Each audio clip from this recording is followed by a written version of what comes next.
Bien, mis hermanos, este primer tema tiene por título la búsqueda de la santidad como matrimonio. Bien, la búsqueda de la santidad como matrimonio. Y vamos a estar viendo varios pasajes, pero vamos a leer para tener mayor contexto en Efesios 5, la carta a los Efesios, capítulo 5, versículo 25 al 33. Efesios 5, desde el verso 25 al 33. Dice la palabra del Señor: maridos, amen a sus mujeres, así como Cristo amó a la iglesia y se dio él mismo por ella, para santificarla, habiéndola purificado por el lavamiento del agua con la palabra, a fin de presentársela a sí mismo una iglesia en toda su gloria, sin que tenga mancha ni arruga ni cosa semejante, sino que fuera santa e inmaculada. Así deben también los maridos amar a sus mujeres, como a sus propios cuerpos. El que ama a su mujer, a sí mismo se ama, porque nadie aborreció jamás su propio cuerpo, sino que lo sustenta y lo cuida, así como también Cristo a la iglesia, porque somos miembros de su cuerpo. Por esto el hombre dejará a su padre y a su madre y se unirá a su mujer, y los dos serán una sola carne. Grande es este misterio, pero hablo con referencia a Cristo y a la iglesia. En todo caso, cada uno de ustedes ame también a su mujer como a sí mismo, y que la mujer respete a su marido. Amén. Bien, si preguntamos hoy día, si hacemos una encuesta, ¿por qué la gente decide casarse? E incluso antes, ¿por qué deciden estar en pareja? ¿Por qué deciden tener una pareja? Obviamente aquí me refiero en general, creyentes y no creyentes. Creo que incluso en la iglesia, una de las primeras razones va a ser simplemente el realizarse como personas, el poder amar y ser amados, ¿cierto? El ser felices. El ser felices está dentro de lo que se entiende centralmente dentro del matrimonio. Y de hecho, cómo solían terminar las películas, ya no tan así, pero cómo solían terminar las películas, se casaron y fueron felices para siempre. No dice fueron santos, eso ya sería mucho, ¿cierto? Pero pedir para una película de no creyente. Pero eso está dentro del propósito central. Y claro, muchos dicen hoy día, ¿para qué me voy a casar? Eso es un papel, una formalidad, eso es simplemente algo para hacer frente a los demás, pero lo que importa es nuestro amor, ¿cierto? Lo que sentimos, y suena muy romántico, aparentemente, pero en realidad es completamente pecaminoso y contrario al diseño de Dios. Son personas que lo único que desean es agradarse a sí mismos y van a estar en esa relación mientras esa condición se cumpla, que ellos son agradados, ¿cierto? Que ellos son realizados personalmente. Entonces, ¿por qué menciono todas estas cosas? Porque no vamos a encontrar en general a la santidad como un propósito que se busca centralmente a la hora de casarse y a la hora de vivir el matrimonio. Y tristemente esto no es solo entre los no creyentes, sino que también entre los creyentes. Y a lo mejor uno podría decir, aquí si hacemos una prueba, si hacemos una encuesta, la respuesta sería distinta, pero ¿qué dicen nuestras vidas también? No solo a lo mejor lo que sabemos que es correcto, sino que ¿qué dice nuestro día a día? ¿Qué dice nuestra agenda? Si por ejemplo revisáramos la última semana que ustedes vivieron como familia, como matrimonio, ¿cómo se nota allí la centralidad de esa búsqueda de ser santos delante del Señor? ¿Cómo se nota allí la importancia que tiene eso en el diseño de Dios para el matrimonio? Entonces, es algo que debemos revisar, y si vemos en este texto de Efesios, está en el centro de lo que significa amar verdaderamente. Y de hecho nos pone el ejemplo supremo de Cristo, del amor de Cristo, y nos dice que Él se dio a sí mismo por ella, pero ahí menciona un propósito. La palabra para nos dice un propósito. ¿Con qué fin se hizo esa entrega? ¿Con qué fin es que Cristo se dio a sí mismo? Y dice, para santificarla. Eso fue lo que Él tuvo en vista. Y dice también que esto fue para hacer una iglesia sin mancha, ni arruga, ni cosa semejante, sino que fuera, ¿cómo dice el texto en el versículo 27? Que fuera santa e inmaculada. Inmaculada significa sin mancha o sin corrupción. Bien. Ahora uno puede decir, pero es que eso era la finalidad que tuvo Cristo, eso no es para nosotros. Pero dice, versículo 28, así también deben los maridos amar a sus mujeres, como a sus propios cuerpos. O sea, no me está poniendo allá el ejemplo de Cristo simplemente como una pieza de museo, donde yo debo decir, qué bonito lo que Él hizo, sino que me dice así también. Y ahora lo traspasa a nosotros. Aterriza ese evangelio, fíjense en eso, aterriza el evangelio y en este caso lo hace a la vida matrimonial directamente. El evangelio debe tener un aterrizaje a la vida matrimonial, debe reflejarse en la vida matrimonial. ¿Y cómo lo hace en particular acá? En una búsqueda de santidad, en donde la iniciativa debe tenerla el marido el hombre, ¿cierto? Con ese liderazgo piadoso de guiar a su mujer a través de la palabra, con el mismo fin que tuvo Cristo al darse por la iglesia, que es santificarla. O sea, su fin como marido, su meta, debería ser santificar a su esposa, según la Escritura. Y esto como reflejo del Evangelio. Fíjense, hermanos, en qué capítulo estamos de Efesios. 5. ¿Qué significa eso? Antes del 5, ¿cuántos números hay? De capítulos. Hay 4 capítulos antes. Y en esos 4 capítulos previos, el apóstol explicó quién es Dios, ¿cierto? Y qué hizo Él por nosotros. Y luego ahora está aplicando eso. O sea, lo que estamos viendo ahora nosotros es la conclusión, la aplicación de la enseñanza anterior. Y si nosotros vamos a Efesios 1, no vamos a hacer un panorama de Efesios, aunque sería bonito, ¿cierto? Pero sí es bueno ver cómo inicia esta carta. Si vemos el capítulo 1, verso 3, ahí dice, bendito sea el Dios y Padre de nuestro Señor Jesucristo, que nos ha bendecido con toda bendición espiritual en los lugares celestiales en Cristo. Porque Dios nos escogió en Cristo antes de la fundación del mundo, y ahí nos dice un propósito. ¿Para qué? ¿Para qué nos escogió? Dice, para que fuéramos santos y sin mancha delante de Él. ¿Les suena con el texto que vemos en Efesios 5, no? Dice, en amor nos predestinó para adopción como hijos para sí mediante Jesucristo, conforme a la buena intención de su voluntad. Entonces, hermanos, el propósito que Dios tiene para nuestra vida es santificarnos. Y fíjense que este propósito es eterno. O sea, nosotros no pensábamos ni aún existir. O sea, estábamos antes de las edades, de las edades, de las edades. Aquí el Señor estaba en la eternidad, escogiéndonos en su decreto eterno. Y eso lo hizo con un propósito. Ese propósito es que seamos santos y sin mancha. Y si nosotros ponemos entonces ese propósito, si fuera una flecha, ¿cierto? Una flecha que es disparada desde su origen hasta su cumplimiento, el matrimonio está en el camino de esa flecha. O sea, el matrimonio debe cumplir también ese propósito. Bien, esa flecha debe pasar también por el matrimonio. En este caso, si es que nosotros, en el plan de Dios, en su providencia, en su gobierno sobre nuestra vida, nos hemos casado, debemos entender que nuestro matrimonio es para nuestra santificación también. De hecho, también lo dice en Primera a los Tesalonicenses 4. No lo dice específicamente sobre el matrimonio, aunque igual tiene que ver, hermanos, porque habla ahí sobre la pureza sexual. Primera a los Tesalonicenses 4, del 3 al 4, dice, porque esta es la voluntad de Dios, su santificación. Es decir, que se abstengan de inmoralidad sexual, que cada uno de ustedes sepa cómo poseer su propio vaso.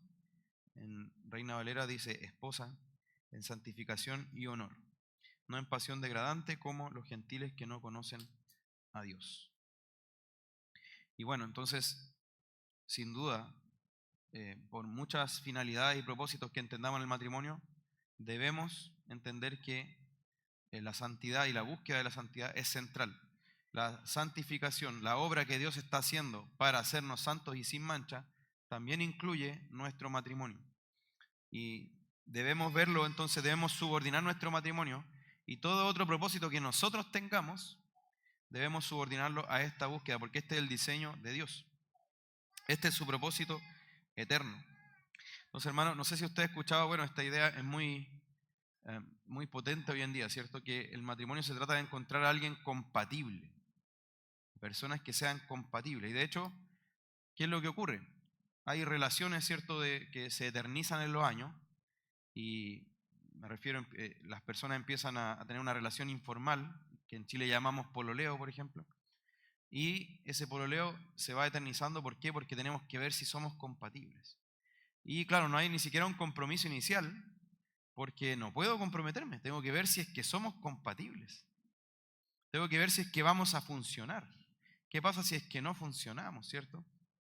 Entonces esa es la excusa para tener relaciones informales. Y claro, usted puede encontrar que hay 15 personas con las que no es compatible, pero ya tuvo una relación con ellas. Ya tuvo una intimidad con esas personas que solo le correspondía al matrimonio, pero es que está buscando con quién sí es compatible. Y hay esta idea falsa de que en algún lugar allá afuera hay una persona que si usted la busca como debe buscarla, será la persona correcta con la que se debe casar y que será compatible con usted. Una persona que lo acepte como usted es y a la que usted pueda aceptar como ella es. Pero la verdad, hermano, es que si lo ponemos en términos bíblicos, en un sentido, siempre nos casamos con la persona equivocada. ¿En qué sentido? En que siempre nos vamos a casar con un pecador. Y siempre va a ser una relación entre dos pecadores que van a tener que buscar al Señor y depender del Señor para vivir el día a día, ¿cierto? Para poder seguir conviviendo, no separarse, para poder seguir avanzando en esta vida juntos y construir algo verdaderamente. Y eso únicamente va a ser reconociendo nuestra bancarrota primero, reconociendo que no somos las personas correctas, sino que somos obras en construcción. El Señor nos está moldeando, ¿cierto? Para llegar a ser como Cristo. Pero debemos dejar esa idea y que muchas veces puede estar en los solteros, o incluso puede ser así que inició su noviazgo, ¿cierto? Porque encontré la persona correcta y puede ser que en realidad usted se enamoró de la imagen de lo que usted cree que es la otra persona, pero no de lo que la otra persona realmente es. De hecho, alguien decía que en el matrimonio hay 6 personas involucradas. Lo que yo creo que es la otra persona, lo que esa persona cree que es y lo que es realmente, y también lo que yo creo que soy, lo que la otra persona cree que soy y lo que soy realmente. Son como 6 personas involucradas ahí, ¿cierto? Parece un trabalenguas, pero hay expectativas sobre lo que es el otro, hay expectativas sobre lo que soy yo y lo que realmente somos. ¿Bien? Y eso es muy distinto muchas veces y lo vamos descubriendo en el matrimonio, ¿no? Al menos a mí me pasó, no sé a usted, que yo casado me di cuenta quién realmente era, en el sentido de percatarme de cuán pecador soy, de hay cosas que yo no sabía que me costarían tanto. O como se dice muchas veces, era el esposo perfecto hasta que me casé. ¿Cierto? Yo pensé que iba a ser así, asá, que iba a ser esto, aquello, y resulta que en el momento que estoy en el campo de batalla, en la trinchera misma, tenemos ya la conciencia de nuestra debilidad, de nuestra imperfección, de nuestro pecado, de todo lo que nos falta. Entonces, hermanos, debemos tener cuidado con esa idea del alma gemela. Más bien debemos centrarnos en cómo la imagen de Cristo tiene que ser formada en nosotros. Y precisamente de eso se trata la santificación. Pensaba en esos videos que nos gustan a los hombres, ¿cierto? Que a veces son incomprensibles para las mujeres que nos quedemos viendo eso. Pero esos videos como cuando, por dar un ejemplo, cuando compactan la chatarra y entra una masa de chatarra y hay una máquina que le hace así, ¡pum! Y uno se queda viendo eso así como hipnotizado, ¿cierto? Y después sale un cubo perfecto, hermanos. Bueno, así entra nuestra masa de pecado y el Señor hace una obra en nosotros y nos hace conforme a la imagen de Cristo. Pero esa obra implica que nuestra forma se pierde, nuestra forma con la que veníamos. Y bueno, está bien que se pierda porque esa forma es pecado, hermanos. Esa forma está torcida, es deforme en realidad. Necesitamos ser reformados a la imagen de Cristo. Pero ese proceso es doloroso, es costoso, no es cómodo.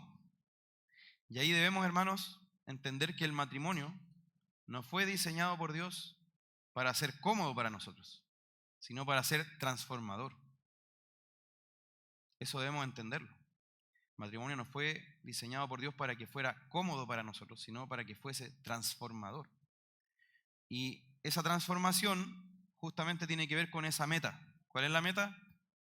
La santificación, ser hechos santos. Para eso fuimos escogidos y predestinados. Y para eso también es usado el matrimonio en nuestra vida, para hacernos santos. Ese es el gran propósito. Esa es la agenda de Dios, hermano. La agenda de Dios es santificarnos. Y a lo mejor usted puede patalear, así como un niño cuando ya es hora de ir a dormir y no quiere ir a dormir. Y va pataleando, pero lo mejor para él es que vaya a dormir. Bueno, a lo mejor nosotros podemos patalear y cuando se trata de que Dios aplique esta agenda, cuando nos compacta, cuando nos está haciendo conforme a la imagen de Cristo y llegan esos golpes dolorosos, nosotros a lo mejor no vemos lo que Dios está haciendo, pero Él tiene una agenda.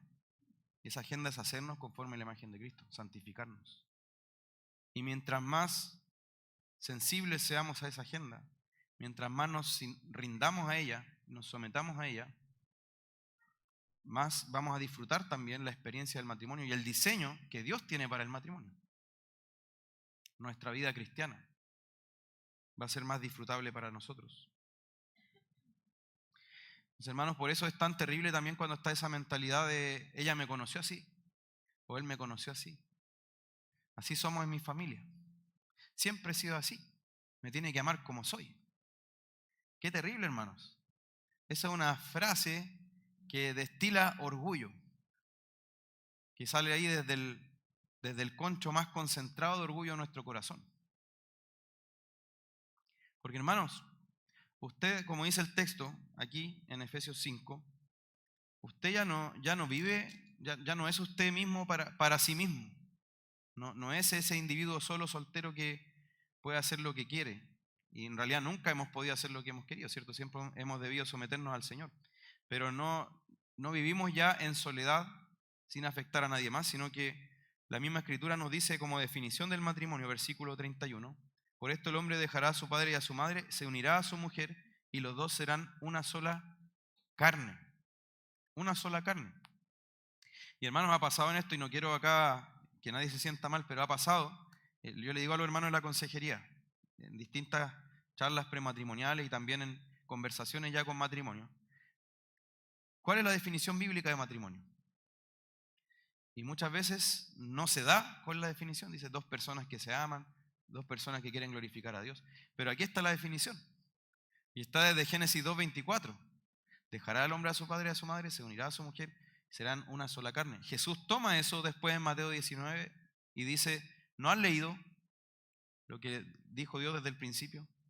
Y ahí cita nuevamente esta misma verdad y le agrega, por tanto ya no son dos, ya no son más dos, sino que son uno. Lo que Dios ha unido no lo separe el hombre. Esa es la definición de matrimonio. Y de ahí, hermanos, se deriva toda nuestra vida matrimonial. El matrimonio no es solo un área de nuestra vida, sino que es una condición en la que estamos ahora y que empapa todo lo que vamos a hacer. No podemos pensar de nosotros ya como alguien solo. Ya no son más dos. Lo que Dios ha unido no lo separa el hombre. Y ahí, hermanos, esa separación de la que habla no es solo el divorcio. El divorcio es la separación más dramática, es definitiva, ¿cierto? Es extrema. Pero hay micro separaciones y ellas comienzan cuando yo ya no me veo como uno con mi cónyuge, sino que me veo como dos. Y rompo entonces la unidad matrimonial en mi corazón. Y ya no pienso de la forma que está diciendo Jesús. Pienso como que fuéramos dos, cada uno por su lado, cada uno con su vida. Cada uno ve lo que hace, ¿cierto? Pero Jesús dice, ya no son más dos. sino que son uno, una sola carne. Entonces, hermano, ese pensamiento de me conoció así muestra una nula voluntad de ser transformado a la imagen de Cristo y de crecer también en la unión que tiene con la otra persona, en esa santificación en la que debemos ser transformados. Como déjeme como la chatarra que yo siempre he sido, en mi deformidad como chatarra, usando la imagen que mencionaba, ¿cierto? Si queremos esperar algún progreso, algún crecimiento en nuestro matrimonio, debemos dejar ese tipo de frases atrás, ese tipo de pensamientos deben quedar atrás, hermanos. Debemos disponernos a ser transformados por el Señor. Hermanos, este de ser una sola carne es algo único del matrimonio, es algo que no se tiene con nadie más. Y esto es algo que también repetimos mucho.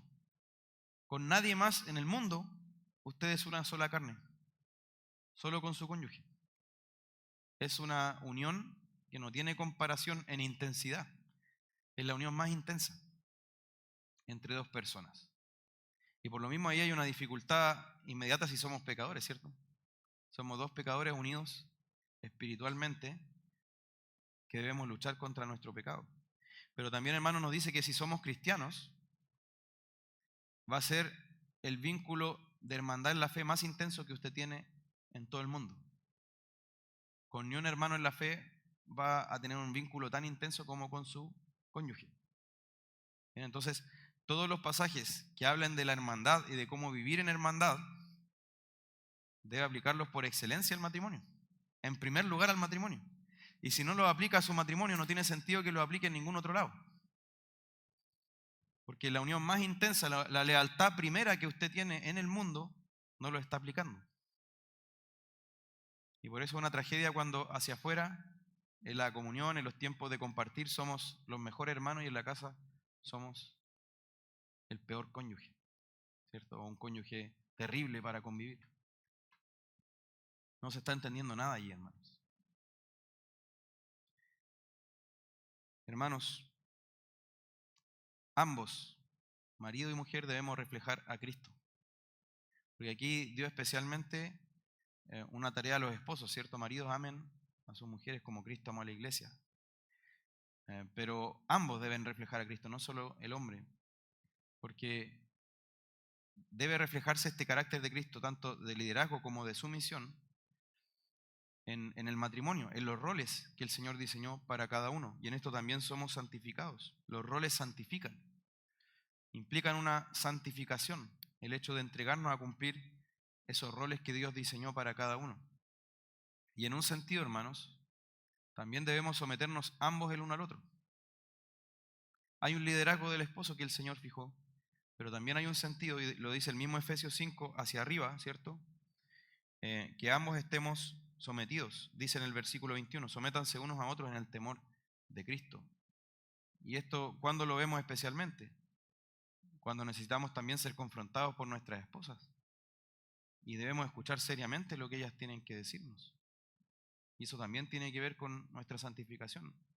Y esposo, usted no va a ser santificado si no está dispuesto a escuchar a su esposa, lo que ella tenga que decirle sobre su pecado, lo que ella pueda confrontarle también. Bien, entonces, en resumen, sobre esto, no se trata del matrimonio de tus sueños, se trata del matrimonio según la voluntad de Dios, que es muy distinto. No es el matrimonio de tus sueños, es un matrimonio santo, de acuerdo a la palabra de Dios. Si tú sueñas con un matrimonio santo, bien. Pero lo que está primero no es tus sueños, tus anhelos, tus expectativas y deseos sobre lo que te gustaría que fuera el matrimonio. No es entonces, no se trata de un matrimonio cómodo, sino de un matrimonio transformador para ambos. Y ojo con esto, hermano, porque pareciera a veces que solo uno es el que tuviera que ser transformado. Algunos cónyuges piensan que el otro es el que tiene que cambiar, ¿cierto? Él, ella. Sí, háblele, pastor, hable, dígale. Tiene que cambiar, que se arrepienta. Ambos tienen que ser transformados en esta experiencia del matrimonio. Y esa transformación es conforme a la imagen de Cristo. ¿Bien? Entonces la pregunta es, La agenda de Dios para el matrimonio es la santificación. ¿Deseas tú la misma agenda que Dios tiene para tu matrimonio? ¿Deseas lo que Dios desea para tu matrimonio? Y en esto, hermanos, hay peligros, hay amenazas. Y hermanos, sea quien sea su cónyuge, el primer peligro que usted tiene que ver es su propio corazón. Es usted mismo. Porque, hermanos, hay una frase que decía un pastor que puede parecer categórica, pero muy cierta. Nunca tu cónyuge es la causa de lo que tú haces. Nunca tu cónyuge es la causa de lo que tú haces. Es que él me hizo enojar. Es que usted no sabe lo que él me dijo o lo que ella hizo. Usted no sabe lo que es vivir con ella. No se me puede pedir otra cosa que andar enojado, que responder así. Bueno, nunca el otro es la causa de lo que tú haces o dices. Puede ser la ocasión, puede ser la chispa que encendió algo, pero ese algo es un combustible que ya estaba en tu corazón. Había un pastor que nos dio un ejemplo una vez en el seminario y que algunos ya lo conocerán, pero se nos quedó muy marcado, ¿cierto? ¿Qué hay aquí? Un vaso con agua. Si yo estoy tomando agua, como a veces ocurre en el break, y pasa un niño y bota el vaso, ¿qué se derramó allí? ¿Qué pasó allí? Se cayó el agua, ¿cierto? Y probablemente se quebró el vaso. ¿Por qué ocurrió eso? ¿Por qué cayó agua al suelo? Uno podría decir porque pasó el niño y me botó esto. Pero cayó agua porque había agua en el vaso, ¿cierto? Solo pudo caer agua porque había agua acá. Bueno, y puede ser que haya situaciones que después estén sucedidas por una reacción nuestra. Y esa reacción puede ser de distintas maneras, ¿cierto? Enojo, gritos, palabras hirientes. Pero ¿por qué salió eso de mí? Porque ya estaba en mí. La ocasión solo lo sacó afuera. La lengua es como un balde que desciende a un pozo. Ese balde, aunque el balde sea de oro, va a sacar lo que sea que haya en el pozo. Si en el pozo hay agua estancada, aunque el balde sea de oro, va a sacar agua estancada. Aunque yo use palabras refinadas, si lo que hay en mi corazón es pecado, es ira, incluso yo puedo insultar con las palabras más refinadas, hermano. Lo que yo debo atender no es primero las palabras que pronuncié, sino que con qué intención vinieron desde mi corazón. Entonces, el primer problema en mi matrimonio, debo reconocer que soy yo mismo. La primera amenaza. Y si yo veo al otro primero como la primera amenaza, ya estoy comenzando mal. Porque yo voy a sacar los problemas o la vista de mi propio corazón y la voy a enfocar únicamente en el del otro en primer lugar. Y ahí estamos cayendo en lo que dice Mateo capítulo 7. ¿Por qué quieres sacar la astilla del ojo de tu hermano y no echas de ver la viga que está en tu propio ojo? En la base de esa enseñanza de Jesús está el hecho de ver primero el pecado del otro y no ver primero mi propio pecado. Y alguien podría decir, pero ese no es un pasaje sobre el matrimonio. Pero hermano, ya dijimos, todos los pasajes sobre relaciones, sobre hermandad, debemos aplicarlo primero al matrimonio, porque es la relación más intensa que tenemos con otra persona. Entonces, hermanos, debemos reconocer, como decía el apóstol Pablo, que hay una verdad que es digna de ser recibida por todos, que Cristo Jesús vino al mundo a morir por los pecadores, de los cuales yo soy el primero. Todos debemos poder decir eso. Y si pensamos, no, es que hay otro peor, es que ahí o es que ella o él es peor que yo, ahí ya estamos mal, hermanos. Debe haber un análisis, un foco en nuestro corazón. Y este pecado, hermanos, esta primera amenaza que enfrentamos a este proceso de santificación, nos hace ver al otro ya sea como un vehículo para cumplir lo que es nuestra agenda, nuestros deseos, la realización de nuestro reino, o es un vehículo para eso, o es un obstáculo para eso. O me sirve como una herramienta, como un medio para lograr lo que yo quiero, para vivir como yo quiero, o me obstaculiza hacia esa meta. Y claro, muchas relaciones comienzan y pueden vivir juntas porque se ven, ambas están viendo que el otro les sirve para cumplir lo que quieren lograr, para vivir como quieren vivir. Pero cuando ya el otro empieza a mostrar su pecado, se empieza a volver un obstáculo, ahí ya mejor terminamos. Me voy. Entonces, hermanos, el primer obstáculo es nuestro pecado, y si queremos ver una radiografía de lo que es nuestro corazón sin Cristo, nuestro corazón al natural, la encontramos en Tito 3, versículo 3. Tito capítulo 3, verso 3. Dice, fíjese como Pablo, el apóstol, comienza asumiendo esto. Porque nosotros también, o sea, nadie estaba excluido de esto. Nosotros también, incluso él, apóstol de Jesucristo, en otro tiempo éramos necios, desobedientes, extraviados, esclavos de deleites y placeres diversos, viviendo en malicia y en envidia, dice, aborrecibles y odiándonos unos a otros. Ese es nuestro corazón al natural, sin Cristo, sin el Espíritu. Y claro, hermanos, ahora el Espíritu vive en nosotros, ahora Cristo vive en nosotros. Estamos siendo transformados por el Señor, pero hay un remanente de pecado. Queda, ¿cierto?, una naturaleza pecaminosa que todavía debe ser redimida por completo. Y a veces estos pecados que quedaron, por así decirlo, en el fondo de la olla, salen a flote de nuevo. Y luchan para seguir a flote.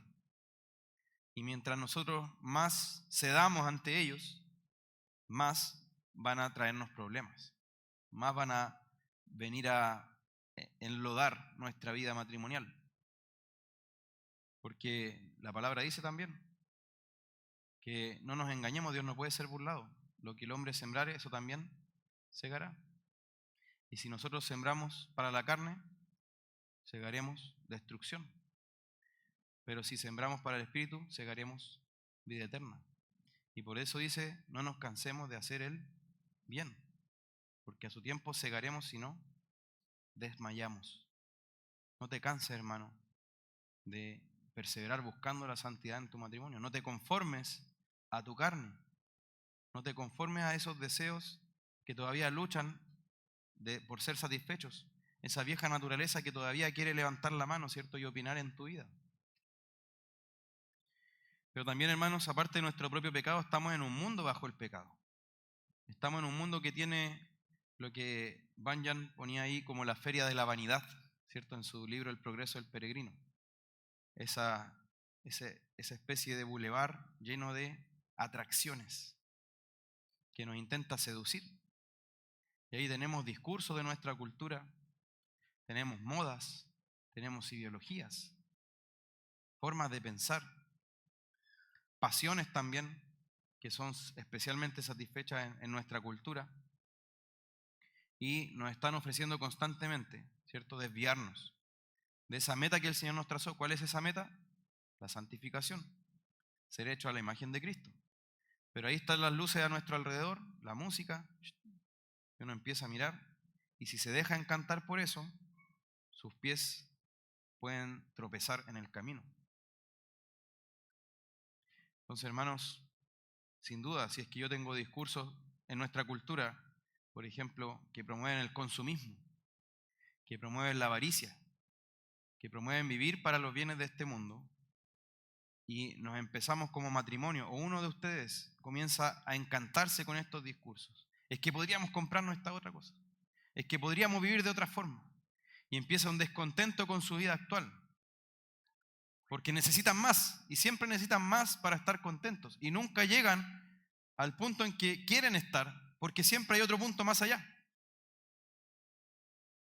Y entonces se desvía la búsqueda de la santidad y se empiezan a ir hacia la búsqueda de otro fin, que está dentro de la feria de la vanidad de este mundo. O simplemente también la cultura pornográfica que encontramos hoy día, ¿cierto? Hermanos, antes se llevaban arrestada a una persona si es que estaba mostrando debajo de la rodilla en la playa. Si es que los trajes de baño no le cubrían hasta más abajo de la rodilla. Se la podían llevar arrestada, hermanos. Y no estamos hablando de hace 500 años, 100 años, 100 años atrás. No es nada históricamente eso, 100 años atrás. Fue ayer prácticamente. Y hoy día encuentran carteles de personas en ropa interior en la calle, semidesnudas, ¿cierto? Y nadie se impacta porque ya es algo completamente aceptado. Y alguien puede encender la televisión a las 10 de la mañana y va a haber personas semidesnudas allí en la televisión. Es una cultura pornográfica. ¿Acaso eso no impacta el matrimonio? ¿Acaso eso no es una feria de la vanidad que nos atrae? Bueno, y ahora incluso ni siquiera hay que encender la televisión al alcance del celular. Una oferta infinita de pornografía. Una cultura pornográfica que afecta incluso a los niños, a los jóvenes. ¿No afectará el matrimonio, hermanos? Quienes ya antes de casarse llevan años consumiendo pornografía. ¿No llevarán eso al matrimonio también? Entonces, hermanos, enfrentamos un mundo que nos intenta seducir con distintas modas, ideologías, pensamientos, pero también, hermanos, no solo cosas que pueden ser atractivas para nosotros, también afanes. El ser trabajólico. Bueno, esa es una forma de codicia también, es una forma de orgullo también. Pero el trabajar tanto que ya el trabajo se vuelve el fin y no un medio para glorificar a Dios, para sostener a nuestra familia, sino que ya el trabajo es para lo que vivimos. No trabajo para vivir, vivo para trabajar. Y eso también está dentro de los afanes que nos ofrece este mundo, ¿cierto? Y también tenemos los afanes propios de la crianza. Cuando la crianza empieza también a consumir tantos matrimonios que ya la esposa, sobre todo, que quizás es la que tiene la labor más directa, se consume completamente en la crianza. El esposo se consume en el trabajo. ¿Y ahí qué ocurre con el matrimonio? Queda absolutamente relegado. Es algo que típicamente ocurre. Entonces el mundo nos seduce, el mundo nos afana. Y por eso también la exhortación de 1 de Juan capítulo 2, no améis al mundo ni las cosas que están en el mundo. ¿Por qué, hermanos, tendría que exhortar eso a los creyentes si ya somos cristianos? Porque hay una tendencia todavía en nosotros de amar este mundo, el sistema de maldad. No se refiere al planeta Tierra, sino que al sistema de maldad, al sistema de pecado. Y también desde luego está Satanás, hermanos. Satanás es una amenaza y aquí, hermanos, por un lado, no debemos caer en el extremo de ver a Satanás hasta debajo de una piedra, como muchas veces ocurre, pero tampoco debemos ignorar que Satanás obra en este mundo. Dice 1 de Pedro capítulo 5 que es como un león rugiente, buscando a quien devorar. El apóstol Pablo en 2 Corintios dice una frase en el capítulo 2 muy, muy potente, dice, no ignoramos sus maquinaciones. O sea, Satanás está creando estrategias, está creando maquinaciones para atentar contra los creyentes, para destruir a la iglesia. Y hermanos, si el matrimonio tiene un objetivo tan central en el diseño de Dios, ¿acaso no será atacado por Satanás? ¿Acaso no hemos visto el ataque de Satanás contra el matrimonio, que es un ataque furibundo y en todos los frentes posibles? Con las ideologías que tenemos hoy día, con las pasiones, ¿cierto?, que también culturalmente son aceptadas, con la visión que existe hoy día tan liviana, tan profana del matrimonio, completamente ajena a Dios. ¿Acaso no es un ataque satánico contra el matrimonio? dice que está buscando a quien devorar. Y algunos tristemente se ponen de candidato. Aquí estamos. Si usted viera un león, yo creo que se escondería, ¿o no? Buscaría dónde refugiarse. Pero muchos salen a campo abierto, haciendo todo el ruido posible, hermano, tentando al león a que venga. Entonces, hermanos, tenemos todo este cúmulo de amenazas y peligro, y de hecho también ahí tenemos que tener en cuenta que lo que pasó con Job, la manera en que Satanás obraba respecto de la vida de Job. Fíjense que trajo dificultades también, ¿no? Trajo estorbos, trajo pruebas también. Ahora sabemos que todo está bajo el gobierno de Dios en nuestra vida, pero aún así no debemos ignorar las maquinaciones de Satanás y cómo puede también destruir nuestro matrimonio. Hermanos, más allá de estas amenazas tenemos la provisión de gracia. En 2 de Pedro 1 nos dice, 2 de Pedro 1, versículo 3, dice: pues su divino poder nos ha concedido todo cuanto concierne a la vida y a la piedad mediante el verdadero conocimiento de aquel que nos llamó por su gloria y excelencia, como hemos dicho en otras oportunidades, y seguiremos animando con esto, hermanos.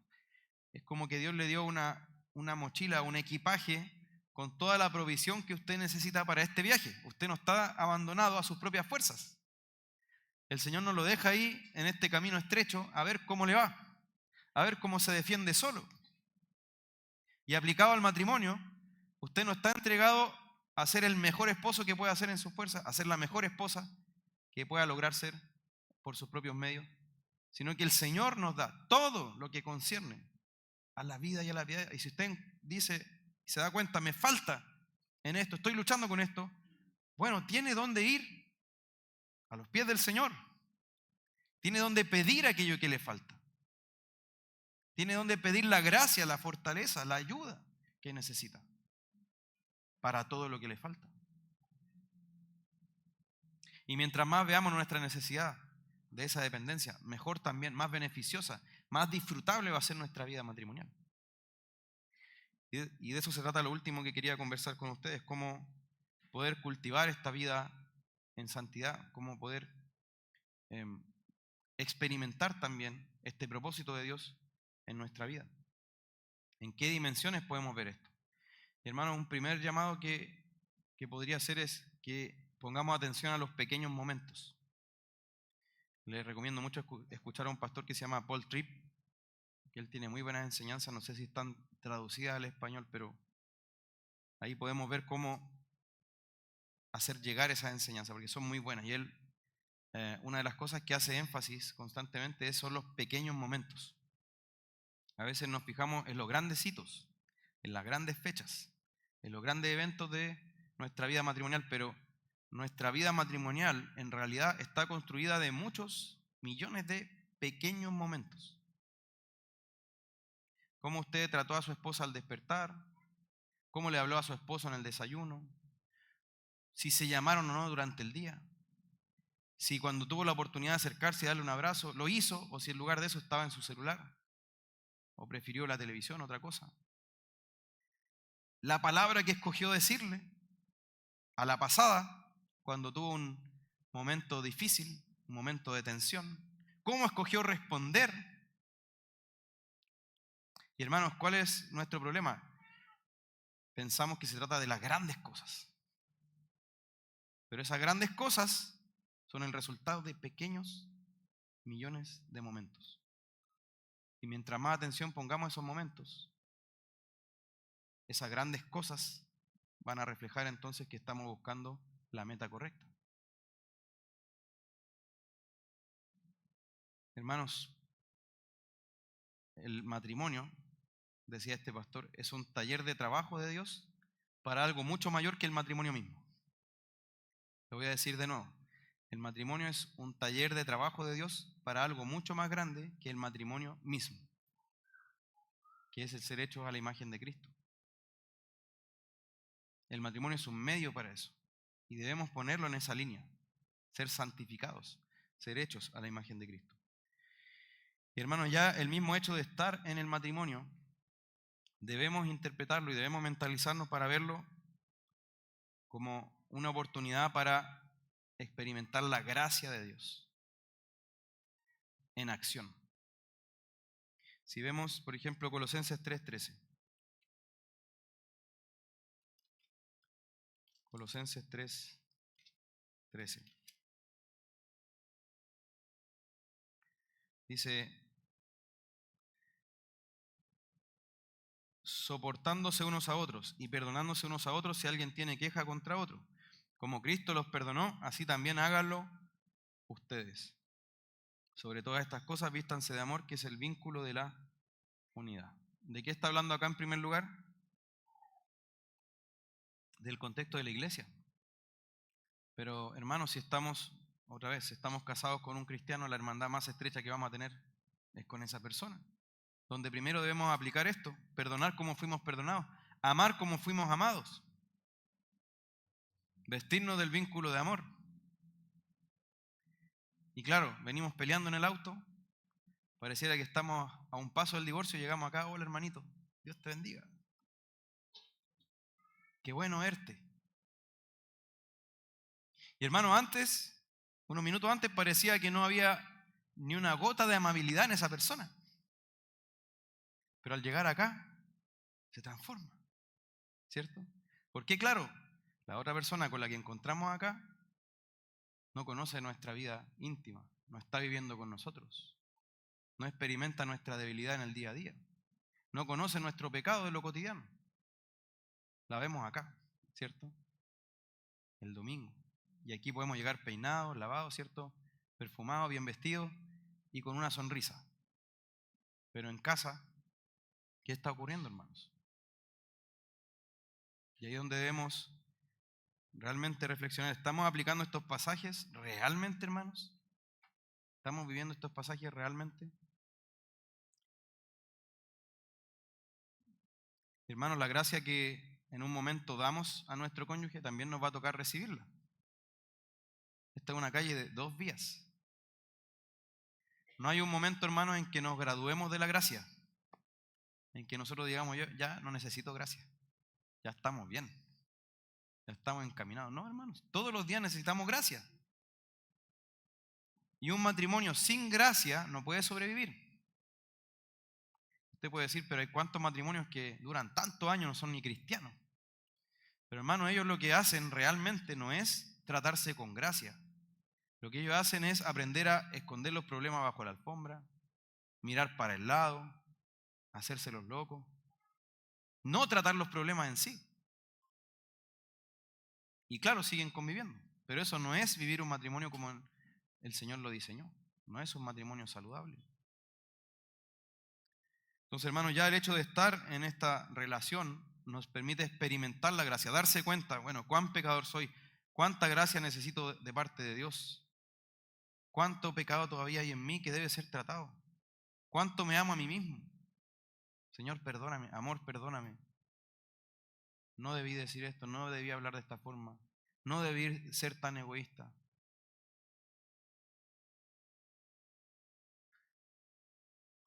Hermanos, entonces dispongámonos a esta vida en la gracia de Dios.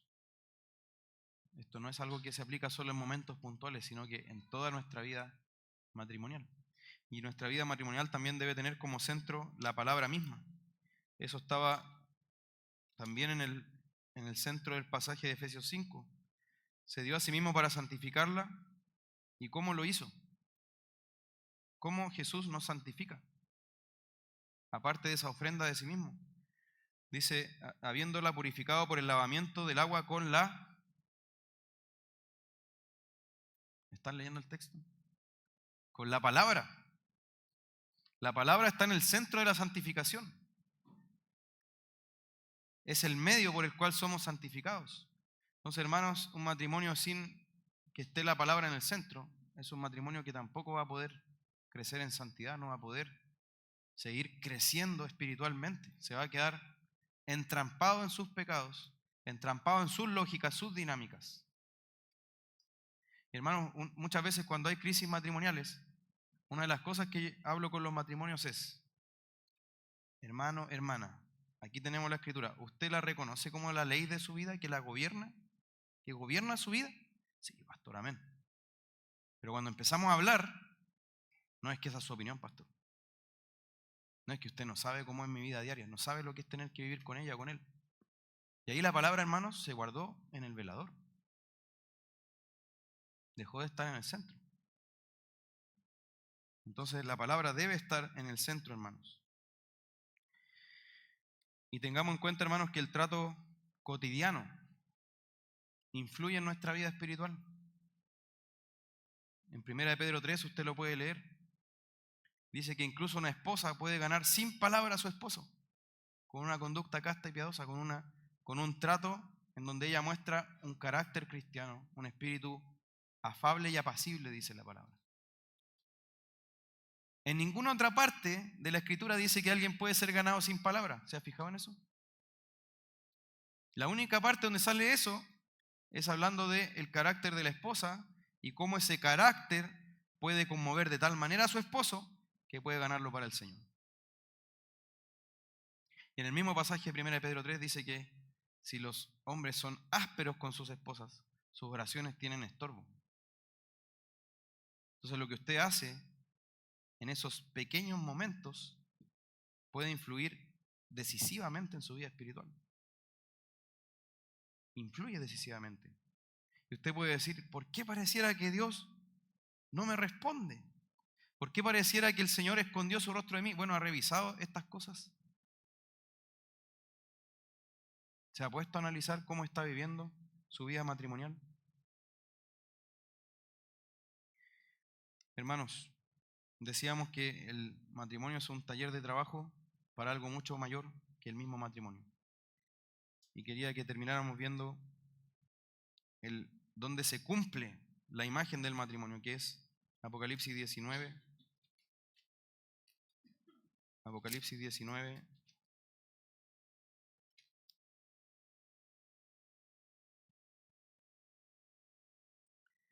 Versículos 6 al 9 dice: Oí como la voz de una gran multitud, como el estruendo de muchas aguas y como el sonido de fuertes truenos, que decía: Aleluya, porque el Señor nuestro Dios Todopoderoso reina. Regocijémonos y alegrémonos y démosle a Él la gloria, porque las bodas del Cordero han llegado y su esposa se ha preparado. Y a ella le fue concedido vestirse de lino fino, resplandeciente y limpio, porque las acciones justas de los santos son el lino fino. El ángel me dijo: escribe, bienaventurados los que están invitados a la cena de las bodas del Cordero. También me dijo: estas son palabras verdaderas de Dios. Entonces, hermanos, hay algo más grande que el matrimonio y que está reflejado en el matrimonio, pero el matrimonio es un símbolo de esa verdad espiritual, que es la comunión en gloria con nuestro Señor. Ya el momento en que nos encontremos con nuestro Señor en estas bodas del Cordero, y nuestra vida matrimonial, incluso el recordarnos de nuestra boda, debe ser algo que nosotros también lo redireccionemos hacia anhelar esas bodas del Cordero y hacia ver que allá, hermanos, está la meta que Dios fijó cuando nos escogió antes de la fundación del mundo. Nos escogió para ser santos y sin mancha, y allá, en esas bodas del Cordero, se cumplirá esa meta completamente. Hacia allá vamos. Estamos en ese proceso, hermanos, y el matrimonio debemos entenderlo allí inserto. Entonces, hermanos, no se trata de aquí hablar de 5 pasos para una vida matrimonial exitosa. Nuestra esperanza no está en 5 pasos. Y si pudiéramos darle 5 pasos a usted para que tenga una vida matrimonial exitosa, Cristo no habría tenido necesidad de venir, hermanos, porque usted podría salvarse solo. Nuestra esperanza no está en 5, 3, 10 pasos, sino en Jesucristo, hermanos. Y es a sus pies donde encontramos la gracia para vivir entonces estos matrimonios saludables que necesitamos vivir. Oremos.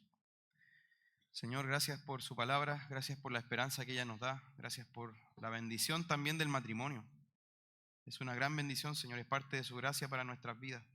Por favor, ayúdenos a desear la agenda que usted tiene para nosotros, a desear esa santificación y ver también el matrimonio como un medio para esto.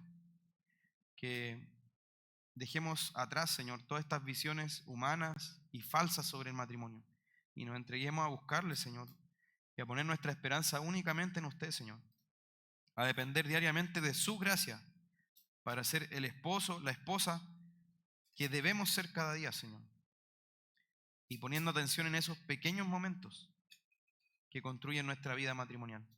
Bendiga los matrimonios de IBGS, Señor, santifíquelos, y que sus corazones también tengan esa meta fija de ser hechos conforme a la imagen de Cristo y de llegar a estas bodas del Cordero, Señor, y ver allí cumplida nuestra esperanza. Le rogamos todas estas cosas en Cristo Jesús. Amén. Bueno, antes de orar, hermanos, les comento que en esta segunda parte la instrucción no va a estar dirigida directamente a los matrimonios, sino que está relacionada a la paternidad. Y sabemos que aquí hay hermanos que no tienen hijos, también sabemos que hay hermanos que están en noviazgo, también sabemos que hay hermanos que sus hijos ya dejaron el hogar, pero la verdad es que toda la instrucción, dice la palabra, toda la palabra es inspirada por Dios y es útil para corregir, ¿cierto? Para instruir. Y, y si bien usted piensa que quizás esta segunda parte no le toca tan directamente, la verdad es que sí, hermano, sí le va a ayudar, incluso si sus hijos ya se fueron de casa, incluso si está en noviazgo, esto le va a ayudar, porque también debemos recordar, hermanos, que somos una comunidad y muchas veces estamos ante una oportunidad propicia para ayudar a un matrimonio que está en una situación en donde justamente esta lección les puede ayudar y usted la conoce. Y también todos hemos sido hijos y yo creo que también esto va a reconfortarles, les va a exhortar. Vamos a orar entonces primero, hermanos. Padre Celestial, gracias por tu amor y misericordia, gracias por la primera enseñanza dada por nuestro pastor Alex, gracias por la claridad, Señor, por la instrucción y también por recordar principios que una y otra vez debemos traer al corazón, Señor, porque somos olvidadizos, porque necesitamos profundizar siempre en las Escrituras y porque nunca debemos menospreciar tu palabra. Padre Celestial, ayúdanos a recoger, Señor, estas enseñanzas como perlas preciosas que vienen de tu corazón hacia el nuestro. Te lo pedimos en el nombre de Jesús. Amén. Probablemente muchos de ustedes conocen al famoso predicador Billy Graham. Y él predicó por décadas el Evangelio en distintas partes del mundo y tenía una agenda muy ocupada. Y él cuenta en muchas entrevistas que cuando llegaba al hotel donde se alojaba o al hogar que lo alojaba, siempre estaba muy cansado. La labor de predicar es muy dura y sin duda después de cada una de esas predicaciones había mucha gente queriendo compartir con él. Pero él cuenta, hermanos, que cada noche que iba a su cama, él oraba por cada uno de sus hijos por nombre y él nunca desistió de esa labor, incluso cuando sus hijos ya habían abandonado su hogar. Y cuenta uno de sus hijos mayores, ya cuando ya había salido de su casa, que hubo un periodo muy difícil en su vida de decisiones y también de alejamiento del Señor. Y él mismo dice que el recordar el testimonio de su padre, de esas oraciones, le ayudaron en ese momento difícil para acercarse nuevamente al Señor.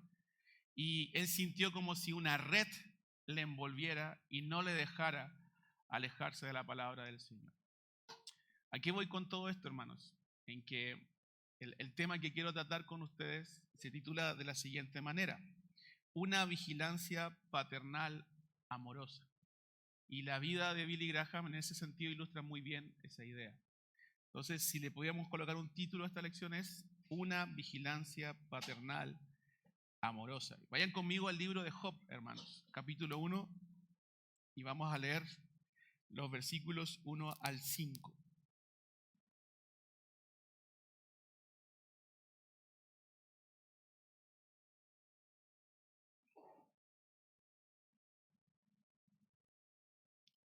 Job, capítulo 1, versículos 1 al 5. Ustedes conocen la historia de Job, pero quizás estas pequeñas porciones las pasamos por alto, sobre todo, yo me voy a centrar en el versículo 4 y 5. Hubo un hombre en la tierra de Uz llamado Job. Aquel hombre era intachable, recto, temeroso de Dios y apartado del mal. Le nacieron 7 hijos y 3 hijas. Su hacienda era de 7,000 ovejas, 3,000 camellos, 500 yuntas de bueyes, 500 asnas y muchísima servidumbre. Aquel hombre era el más grande de todos los hijos del oriente. Ahora notemos los versículos 4 y 5, hermanos, donde me voy a estar centrando más profundamente.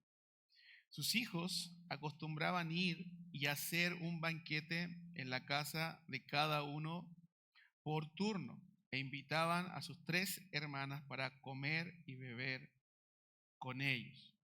Notemos, hermanos, que sus hijos tenían ciertas celebraciones, ¿cierto? Podemos asumir entonces de este pasaje que no son hijos, por así decirlo, menores de edad, sino que son personas adultas. Están en celebraciones, comen y beben.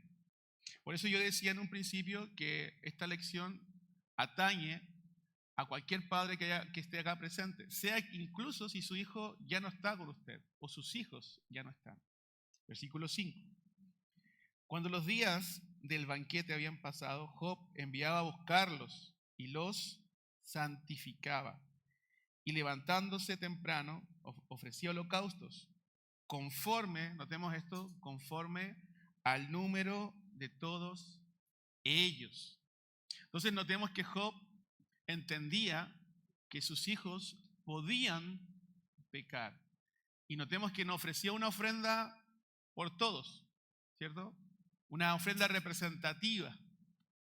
No, sino que se preocupaba del corazón de cada uno de ellos. Y luego dice, porque Job decía, y esto es sumamente interesante para nosotros como padres, quizás mis hijos hayan pecado y maldecido a Dios en sus corazones. Y ahora notemos el corazón de Job.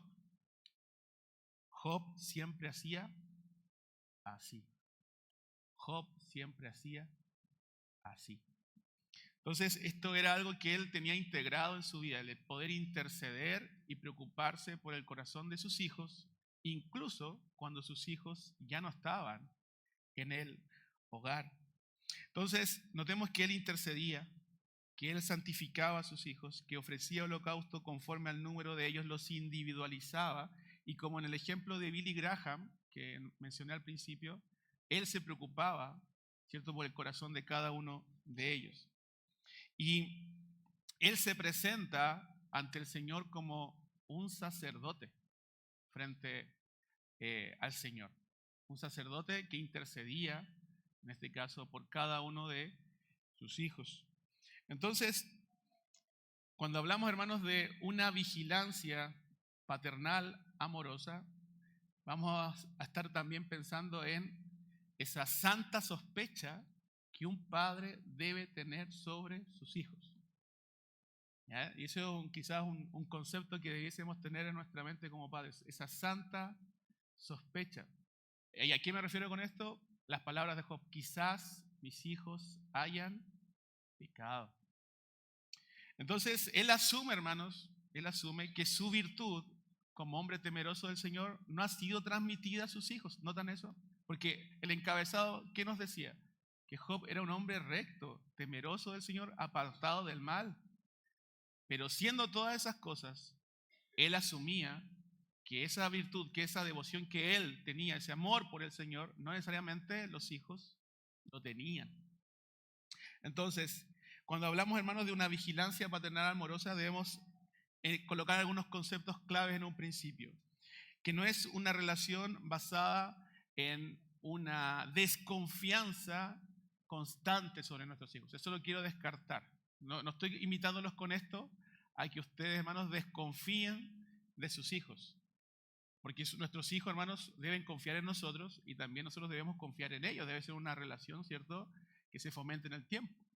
Pero, sin duda, debemos tener claro que ellos tienen un potencial pecaminoso en su corazón. Como lo hablaba el pastor Alex en un principio, en un matrimonio son 2 pecadores que se unen.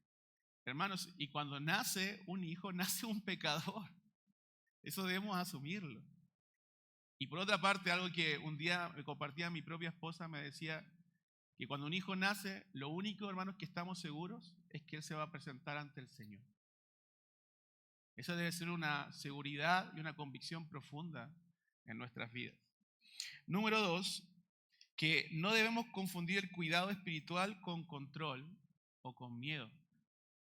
Con esta lección no quiero, hermanos, que se vuelvan paranoicos, por si acaso, en el hecho de que sus hijos se pueden convertir en pecadores aberrantes, ¿cierto? Como muchas veces sí lo vemos en la sociedad, pero sí que debemos tener un cuidado sobre ellos.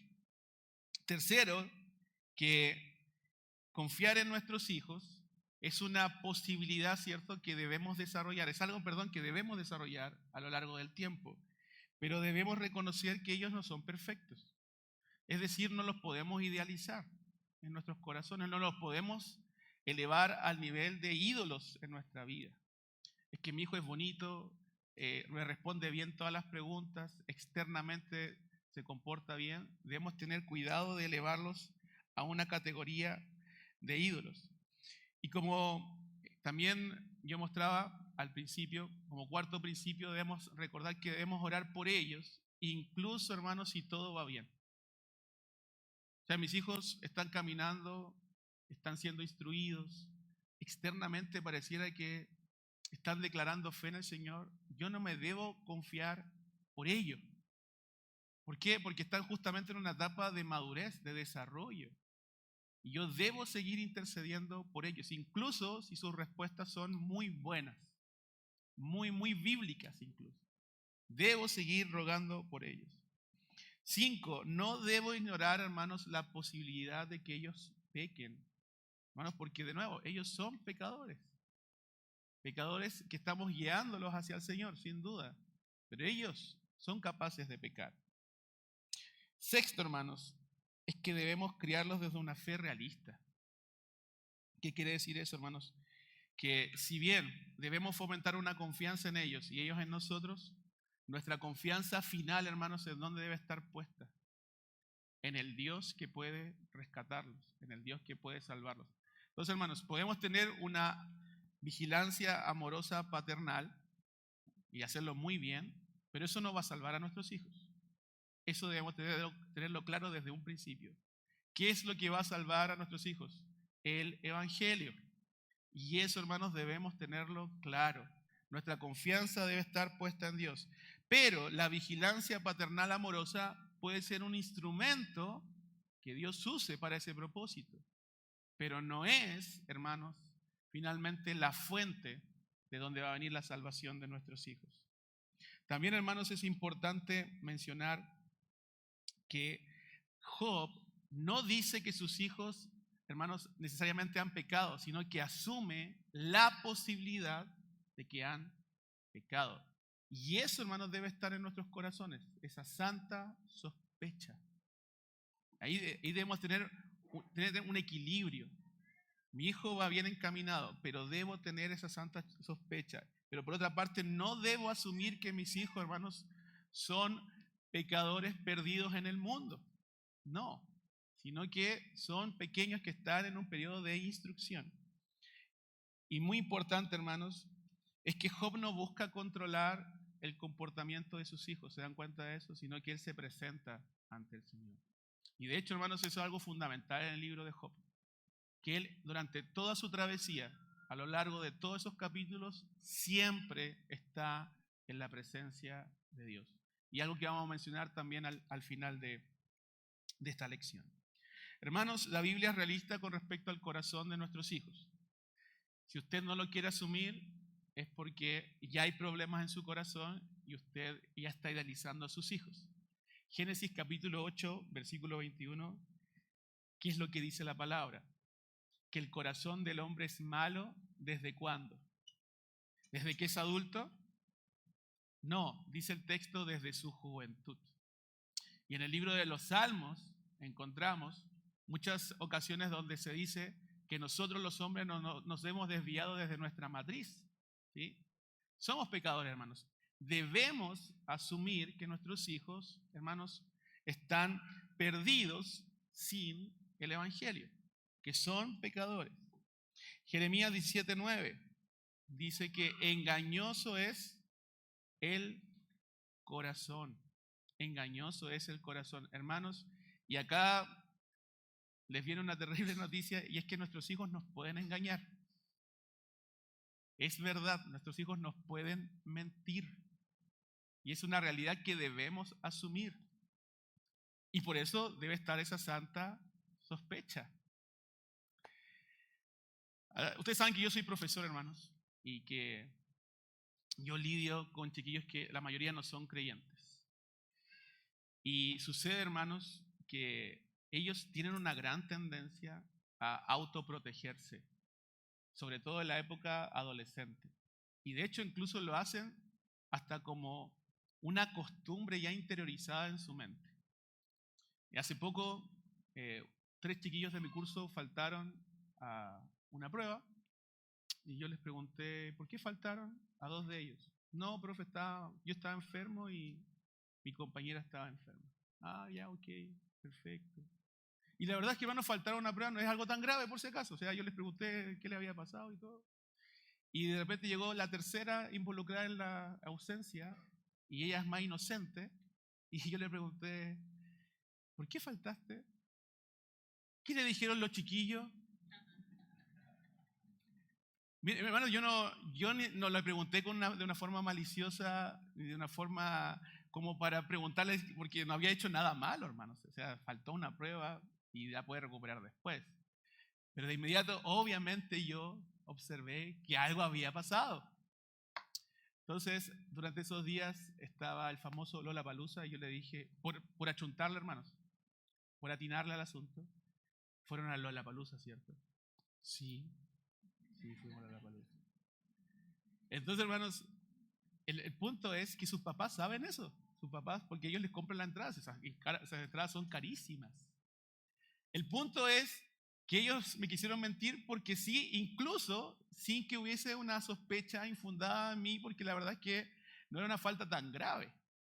El punto es que justamente en esa época, en la adolescencia, ellos tienden a tener ese tipo de comportamiento e incluso a validarse más con sus pares que con sus padres y con sus profesores incluso.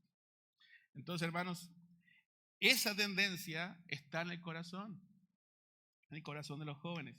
Proverbios 4:23 dice, sobre toda cosa guardada, guarda tu corazón. Entonces el libro de Job nos muestra que los hijos de los creyentes no son inmunes al pecado. Los hijos de los creyentes no son inmunes al pecado. Y no podemos ser ingenuos con respecto a lo siguiente: nuestros hijos necesitan dirección y gracia. Nuestros hijos requieren dirección y gracia, porque nuestros hijos, hermanos, son como un río. Ellos van a tomar siempre un camino, ellos siempre van a tomar una dirección. Siempre su corazón va a tomar un camino. Y Proverbios, hermanos, no vamos a leer cada pasaje buscándolos, pero sí los voy a mencionar. Si usted quiere, obviamente lo puede hacer ahora y también en su casa. Proverbios 22:6 dice, instruye al niño en su camino. Proverbios 22:15, la necedad está ligada al corazón del niño, del joven. Proverbios 4:1 al 2, oíd la enseñanza del padre. El libro de Proverbios, hermanos, asume una y otra vez que los padres van a estar, ¿qué cosa? Instruyendo a sus hijos. El libro de Proverbios asume que los padres van a hacer su tarea.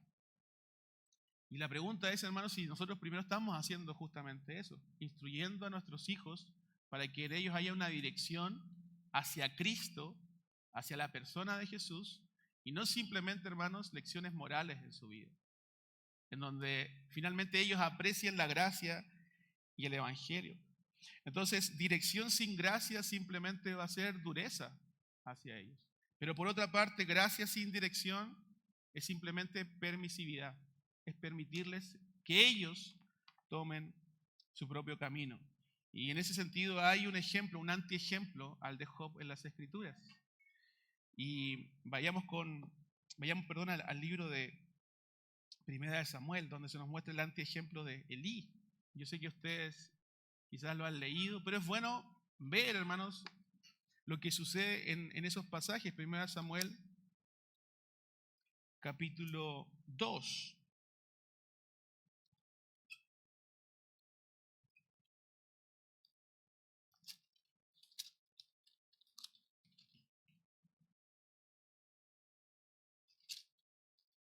Vamos a leer algunos pasajes, algunos versículos. 1 Samuel capítulo 2, versículo 12 dice: pero los hijos de Elí, recordemos que era sacerdote, eran hombres indignos, no conocían al Señor. De nuevo, los hijos de Elí eran hombres indignos, no conocían al Señor. Pero Elí sí era un hombre íntegro en un sentido hacia el Señor, conocía al Señor. Versículo 17, el mismo capítulo: el pecado de los jóvenes era muy grande delante del Señor, porque despreciaban la ofrenda del Señor. Versículo 22, Elí era ya muy anciano. Notemos esto de nuevo, hermanos, el tema de la edad. ¿Por qué hago tanta referencia a esto? Porque muchas personas llegan a esta deducción: yo ya crié, pastor, yo estoy fuera de este marco, o sea, el marco de la crianza, yo estoy fuera. Y las Escrituras, hermanos, nos muestran totalmente lo contrario, que si hay algún grado de influencia sobre nuestros hijos, debemos usarla.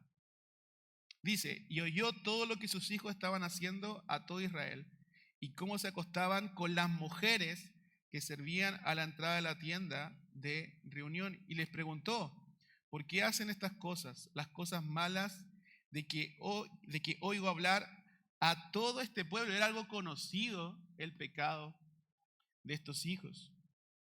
Y dice el versículo 24: no, hijos míos, porque no es bueno el informe que oigo circular por el pueblo del Señor. Entonces, hermanos, notemos acá que era un pecado escandaloso, era conocido por el pueblo, y Elí, dice la palabra, que no los estorbó con respecto a esto. Versículo 13 del siguiente capítulo 3, versículo 13: porque le he hecho saber que estoy a punto de juzgar su casa para siempre, a causa de la iniquidad de la cual él sabía, pues sus hijos trajeron sobre sí una maldición y él no los reprendió. Entonces, por lo que vemos, él llega tarde, hermanos, a atender esta situación, porque en el capítulo 2 vemos alguna especie de interacción con los hijos en donde les dice: esto no es posible que suceda en medio de Israel, que mis hijos estén pecando de esta manera. Entonces, al parecer, por lo que vemos en la narración, es que Elí llega muy tarde a reprender a sus hijos. Y hermanos, el tiempo que el Señor nos ha dado con nuestros hijos es un tiempo que es una gracia, pero también caduca. Ese tiempo un día se va a acabar, hermanos. El Salmo 144, versículo 4 dice que nuestra vida es como un soplo. Y claro, nuestros hijos, en la mayoría, en muchos casos de los que están acá, nuestros hijos son pequeños. Pero hermanos, el tiempo pasa volando. O sea, si usted le pregunta a nuestros hermanos que tienen hijos mayores, les van a decir eso. Una década pasó así, pasó muy rápido. Y debemos tener cuidado con el hecho de posponer justamente las labores que tenemos, ¿cierto?, de cuidado hacia nuestros hijos. De eso vamos a hablar un poco más adelante, pero vemos eso en Elí. Probablemente, al ver la narración, él llega tarde a reprender a sus hijos. Entonces, hermanos, debemos entender esto, que amor sin corrección, por lo que vemos en las Escrituras, no es amor bíblico. Aquí Samuel no corrigió a sus hijos, y la pasividad, hermanos, es irresponsabilidad. Ser pasivos es ser irresponsables ante Dios. No podemos delegar esto a otras personas. Eso es su responsabilidad, queridos hermanos. Efesios 6:4. Efesios 6:4. Vamos allá, hermanos.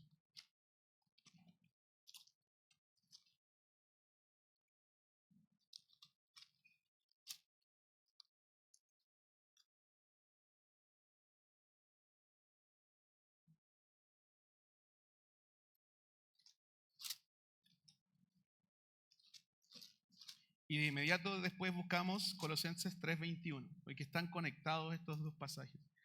Dice Efesios 6:4: y ustedes, padres, no provoquen a ira a sus hijos, sino críenlos en la disciplina e instrucción del Señor.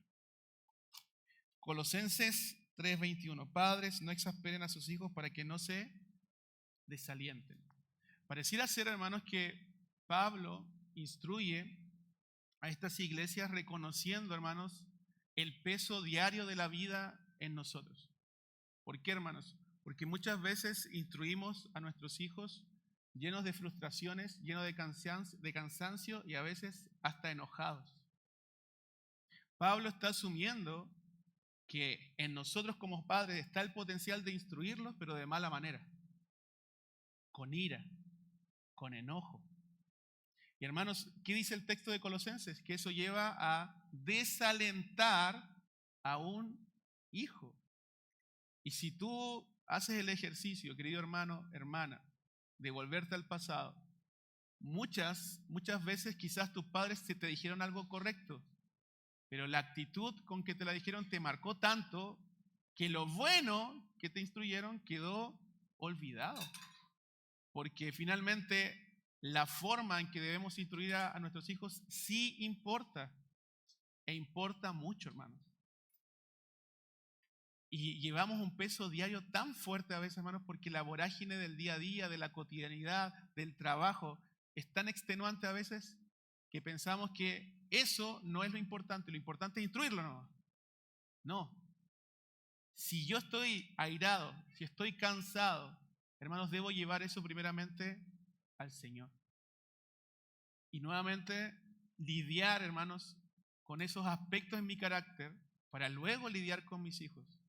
Porque puede ser, hermanos, que yo esté transmitiendo a ellos frustración, exasperación y al final desaliento. Hermanos, un papá enojado desalienta mucho a su hijo.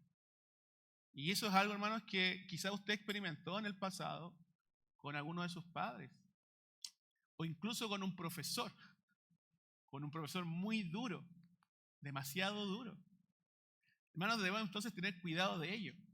Y ahora centrémonos un poco en Efesios 6:4. Dice, ustedes padres no provoquen ahí a sus hijos, sino críenlos en disciplina e instrucción del Señor. Y si notamos, hermanos, y yo creo que ese ejercicio que Pastor Alex hacía de conectar los pasajes previos a instrucciones matrimoniales, también es válido en cuanto a la crianza de los hijos en estas cartas.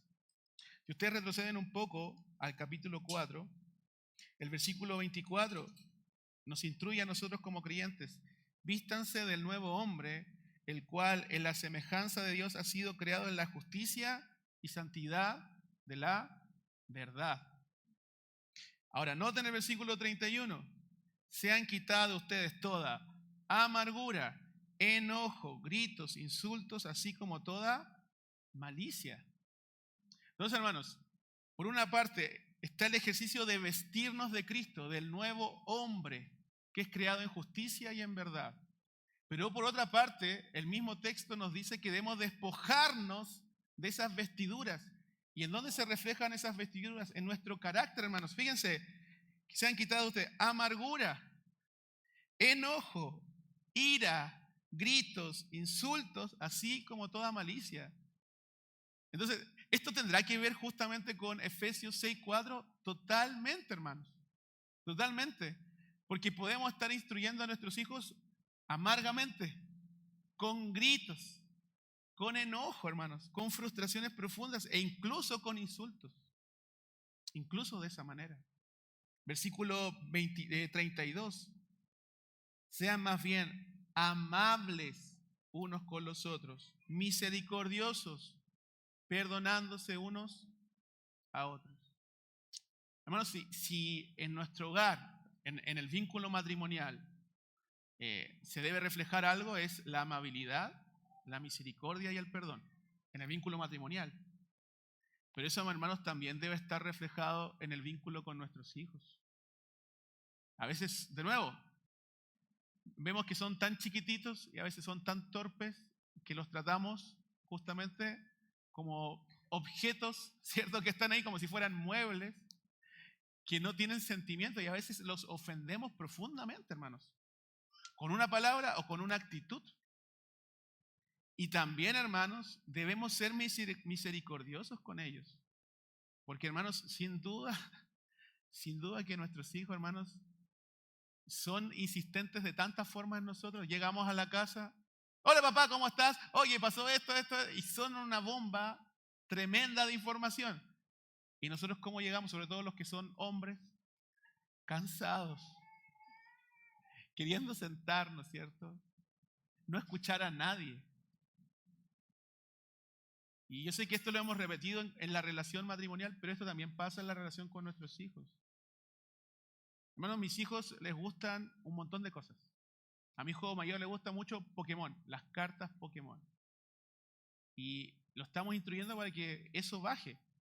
Pero también yo me he dado cuenta de que a él le interesa mucho.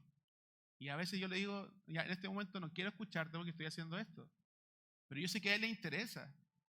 Y si yo no lo escucho, entonces, ¿qué va a pensar él de mí? Que yo no lo considero a él. Que no me importa su vida. Entonces yo tengo que tener un equilibrio santo en esos aspectos, hermanos. Porque por una parte ellos deben aprender a ser prudentes. Pero por otra parte yo igual tengo que aprender a escucharlos. Y a veces, hermano, no tengo idea de lo que me está diciendo. Porque yo no conozco esas cosas, porque son cosas que obviamente no les tomo tanta atención.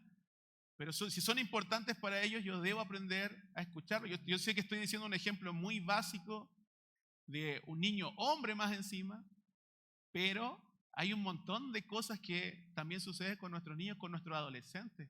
Cosas que les interesan hablar con sus papás, pero sus papás no quieren escucharlos.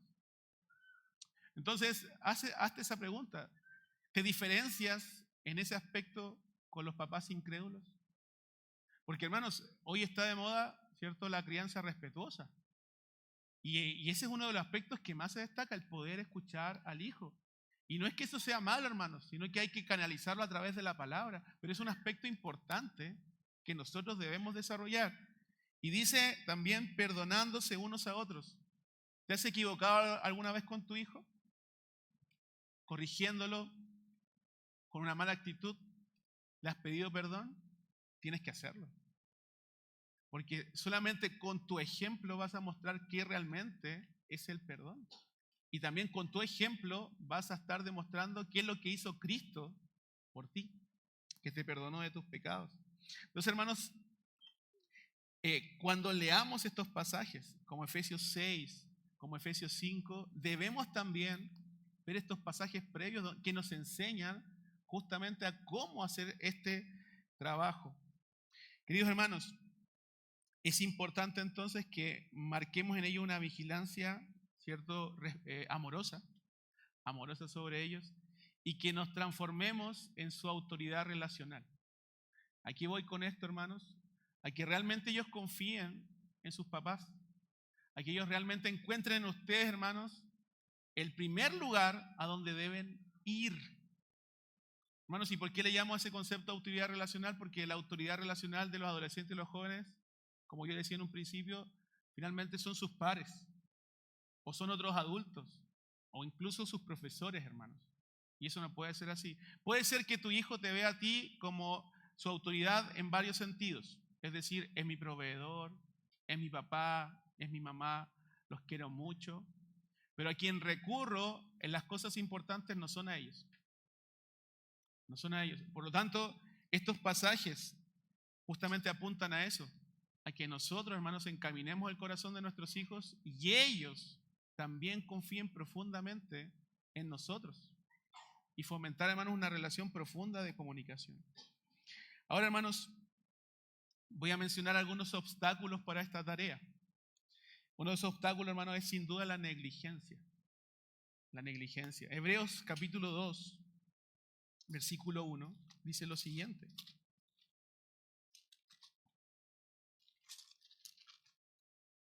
Por tanto, debemos prestar mucha mayor atención a lo que hemos oído, no sea que nos desviemos. Yo sé, hermanos, que este pasaje no está hablando de la supremacía de la revelación de Cristo en nuestras vidas, pero este pasaje también lo podemos aplicar a estos principios paternales. Si hemos recibido mayor revelación al tener el testimonio pleno de las Santas Escrituras, entonces tengamos cuidado, hermanos, de no ser activos justamente en tomar esta información, asimilarla y justamente realizarla, llevarla a cabo en nuestras vidas, en nuestras familias. Entonces, no es por falta de información, hermanos, que muchas veces las familias se desmoronan, sino que por falta de actuar.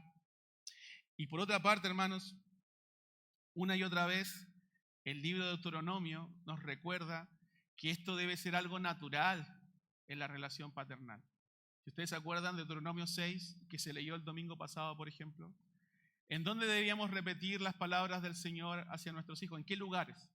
En el camino, ¿cierto? Al acostarse, al levantarse. Y sucede, hermanos, con eso, que muchas veces cuando tenemos una conversación seria con los hijos, es como que tenemos que hacer un ritual. Ya sentémonos a la mesa, vamos a hablar algo serio. Y es como que el hijo dice, pero ¿qué estamos haciendo? ¿Por qué estamos haciendo esto? En lugar de que justamente sea algo llano, algo cercano, algo que yo pueda hablar con mi hijo cuando voy en el auto, hermanos, cuando voy en el camino a comprar pan. Entonces muchas veces, hermanos, somos, en este caso, negligentes al no usar la naturalidad de la cotidianidad del hogar que el Señor nos ha dado.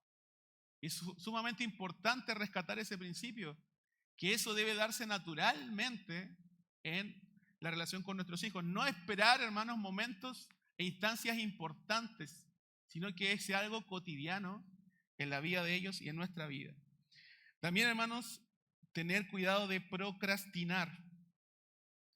Dice Proverbios 27:1 que no debemos jactarnos del día de mañana.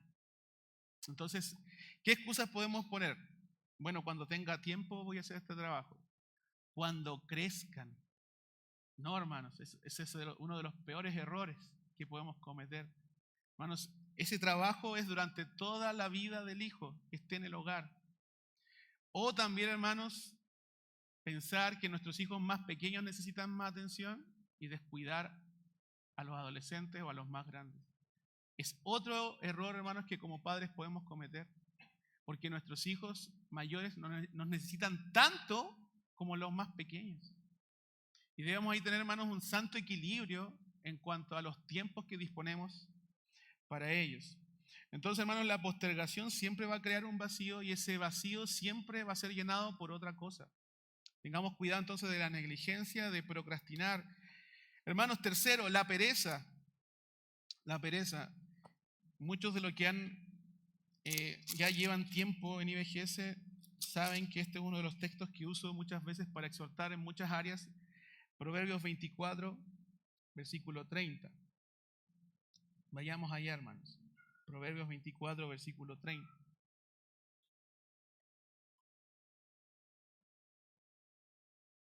La pereza, hermanos, es otro obstáculo. Dice, he pasado junto al camino del perezoso y junto a la viña del hombre falto de entendimiento, y vi que todo estaba lleno de cardos, su superficie cubierta de ortigas y su cerca de piedras derribada. Cuando lo vi, reflexioné sobre ello y miré y recibí instrucción. Un poco de dormir, otro poco de dormitar, otro poco de cruzar las manos para descansar. Hermanos, acá estamos viendo un hombre que tiene un campo y en ese campo que ha florecido por su descuido. Espinos, cardos, ortigas. Y ustedes saben que la ortiga es como una hojita que te irrita, ¿cierto? Que es dañina. Entonces, todo lo que brota de esta viña es dañino. Los cardos son producto de ¿qué, hermanos? Del pecado, ¿cierto? Cardos y espinos brotarán.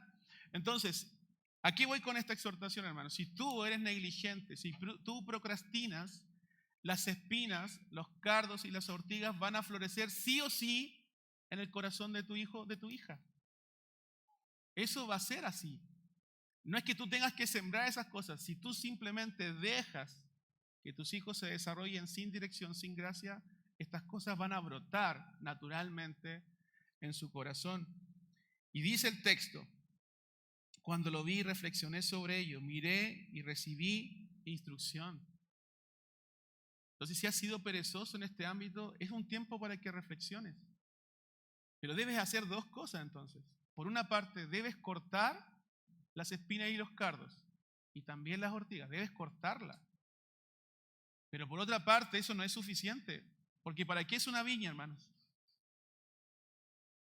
Para sembrar manzanos, para sembrar vides, ¿cierto? Entonces, no es suficiente, hermanos, con cortar ortigas, cardos y espinos. Es necesario, hermanos, sembrar y esperar fruto. Hermanos, y Uno de mis salmos favoritos es el Salmo 128, donde ahí aparece la figura de los hijos como olivos. Hermanos, y los olivos, cuando son sembrados, no dan fruto inmediatamente. A veces ni siquiera al 8º año. Ni una aceituna. Nada, hermanos. Pero después dan mucho fruto y duran décadas. Entonces, querido hermano, querida hermana, si tú has sido negligente en este ámbito, entonces toma tu parte, como dice nuestro hermano Juan, toma tu parte, cómela, reflexiona sobre esto. Cuarto, ceguera espiritual. Otro obstáculo, que tú seas ciego a la realidad de que tus hijos pueden pecar. Proverbios 14:15. Proverbios 14:15 dice, el simple todo lo cree, pero el prudente mira bien sus pasos. El simple todo lo cree. Yo no puedo creer, hermanos, en mi simpleza, en mi ignorancia, que mis hijos son personas que están ya realizadas y son perfectos. Debo tener mucho cuidado de ello. Es una tentación muy fuerte, hermanos, en nuestros corazones.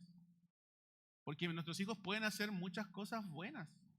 Muchas cosas buenas. Y hermanos, debemos estar alegres por eso, gozarnos por eso. Pero de nuevo, debe estar en nosotros la santa sospecha de que ellos aún están en desarrollo y deben abrazar el Evangelio definitivamente. Debes dejar de pensar es que mi hijo nunca haría eso. Debes dejar de pensar eso. Sí, a mí me pasa quizás lo contrario, hermanos, porque yo soy profesor y la verdad es que cuando un hermano viene hacia mí, yo al tiro sospecho de mi hijo porque tengo el gen del profe y la verdad es que igual debo alejarme de ello porque igual debo proteger a mi hijo. Pero generalmente yo como que voy en sintonía a veces más con los adultos que con mis hijos muchas veces. Pero por otra parte a otros les pasa al revés. Es que no, mi hijo nunca haría eso. No, el otro tiene la culpa. Mi hijo jamás haría eso. Y la verdad es que cuando uno lidia con los apoderados en el colegio es algo muy típico eso. Pero tristemente también sucede con padres creyentes. Y debemos tener, hermanos, cuidado de esa actitud porque es una actitud soberbia. Soberbia. Que puede levantar al hijo a tal nivel que él los manipule a ustedes, queridos hermanos. Y eso no puede ser así. Debemos tener cuidado de eso. El objetivo, hermanos, no es criar buenos hijos en nuestra vida, sino hijos que abracen el Evangelio. Buenos hijos moralmente, externamente, sino que ellos, a pesar de su imperfección, reconozcan su pecado. Que ellos se den cuenta de que han pecado ante el Señor, que han roto su ley. Y tenemos que tener cuidado de criar fariseos, hermanos, en nuestra casa. Tenemos que tener mucho cuidado de eso. También otro obstáculo, hermanos, es temor al conflicto. Proverbios 29:25. Dice, el temor al hombre es un lazo, pero el que confía en el Señor estará seguro. Hay padres que evitan la instrucción hacia sus hijos, la intercesión hacia ellos, o obstaculizarlos en su mal, porque les tienen miedo a sus propios hijos. Porque ya han dejado tanto tiempo que ellos se formen a su propia imagen, que ya intervenir para ellos ya no es una opción. Y tienen miedo, tristemente, de enfrentar el pecado de sus hijos. Porque no saben cómo argumentar, porque tienen miedo a sus errores pasados y justamente a tomar las riendas del hogar. Así que, hermanos, es un lazo. Es decir, es esclavitud, hermanos. El temor al hombre es esclavitud. Y debemos tener cuidado también de ellos en la relación con nuestros hijos.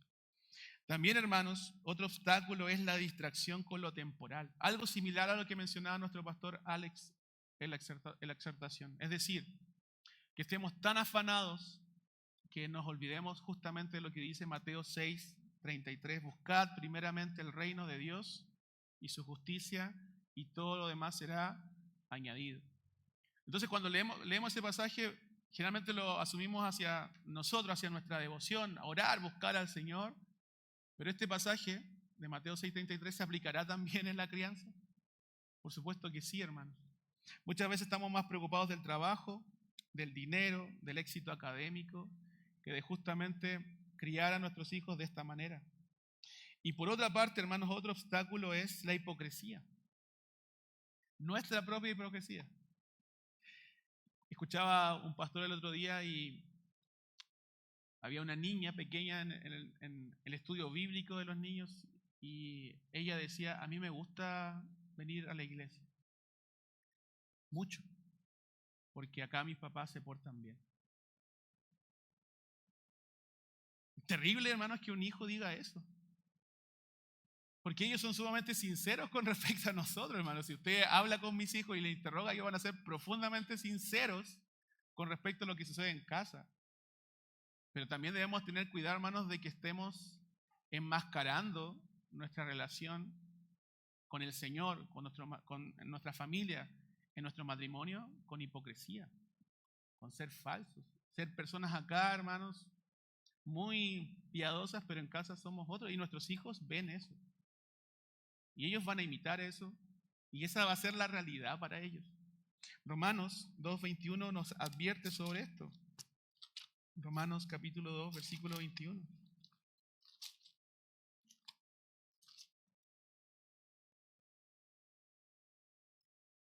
Dice, tú pues que enseñas a otro. Acá está señalando a los papás. Incluye a los papás, sin duda.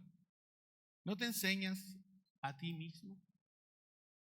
O sea, querido hermano, si tú vas a aplicar un pasaje hacia tu hijo, también pregúntate primero si tú estás abrazando esa verdad.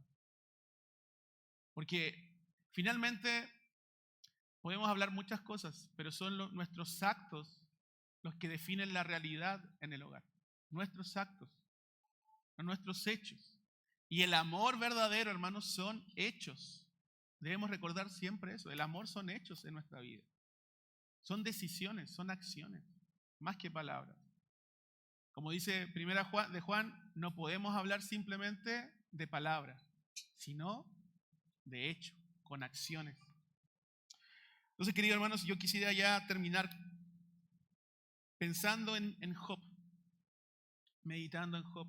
Ustedes saben que Job 1 empieza con una tragedia terrible contra Job, ¿cierto?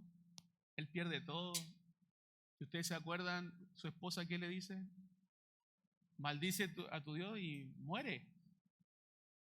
Y es curioso que después esa esposa no se menciona nada más sobre ella, si es que él sigue con esa mujer, si tiene otra esposa, porque después el Señor lo restaura. No sabemos qué sucedió ahí, pero imagínense el abandono de Job. Después llegan los amigos, ¿cierto? Y si usted lee, hermanos, Job capítulo 3, ahí dice que él maldice el día que nació. ¿Sí? Pastor, ¿hacia dónde vamos con esto? Estábamos los hijos, ¿qué tiene que ver Job en toda esta travesía? En Job 7, en Job 10, en Job 13, Job, hermanos, si usted analiza sus oraciones, son profundamente amargas, hermanos. Son dolorosas las oraciones que él hace ante el Señor. Son desgarradoras, hermanos, porque él perdió todo. Hay protesta, hay confusión en su corazón. Y cuando llegamos al final del libro de Job, increíblemente, si usted lee, si lo ha leído, el Señor dice que Job se mantuvo íntegro durante toda la historia, ya durante toda la travesía de dolor. Y los amigos no, ustedes no me conocen, pero Job sí me conoce. Lo conocía totalmente, no, sino que él llegó a un mayor conocimiento, pero él tenía una relación viva con Dios. ¿A qué va con esto, pastor? ¿A qué voy con todo esto? Hermanos, es que los amigos de Job hablaban de Dios, pero Job hablaba con Dios, que es muy distinto. ¿Y esto qué nos enseña, hermanos, en nuestra relación paternal y también incluso en nuestra relación matrimonial, hermanos? En que Job, en todas sus circunstancias, en todo su dolor, hermanos, siempre se mantuvo ante la presencia de Dios. Ese es el punto de esa vindicación que Dios le hace a Job. Que en su profunda amargura, hermano, que en su profundo dolor, él una y otra vez se presentó ante el Señor. ¿Y a qué voy con esto? Si tú has fracasado en un aspecto paternal, este es el momento en donde tú te presentas ante el Señor y digas, Señor, he fracasado. Pero tú no puedes huir buscando otra estrategia alternativa a la que el Señor nos presenta en la palabra. Si tú incluso te quejas de tus propias circunstancias porque no has podido ser un buen padre, preséntalas ante el Señor, querido hermano. Es que eso es lo que tienes que hacer. O sea, el punto es que nuestro Dios es un padre. Es un padre que quiere que nosotros nos quejemos ante Él, incluso, hermanos, en nuestras profundas frustraciones paternales. Señor, es que esto no me está resultando con mi hijo. Y lo estoy intentando, pero no me resulta. Es que esto no me resulta con mi esposa. Esto también se incluye en la relación matrimonial. Y hermana querida, tú que lidias con tus hijos pequeños en casa, tú debes abrazar esta profunda verdad. Porque yo sé que tus frustraciones son grandes muchas veces en el día a día. Tu cansancio, tu dolor, a veces hasta tu amargura. Porque preparaste a tu hijo toda la semana para que se porte bien en la visita del sábado y el sábado se portó terrible. ¿Cierto? O lo preparaste todos los días en el culto familiar y el domingo no resultó. No resultó porque tu hijo está en formación. Entonces, queridos hermanos, lo que Job nos enseña en nuestro día a día, en nuestras amarguras, en nuestro dolor, es que debemos ir ante la presencia del Señor. Bueno, vamos a Santiago y con esto ya estoy cerrando, porque esto está conectado con lo que estoy mencionando. Santiago capítulo 4, versículo 2, dice lo siguiente.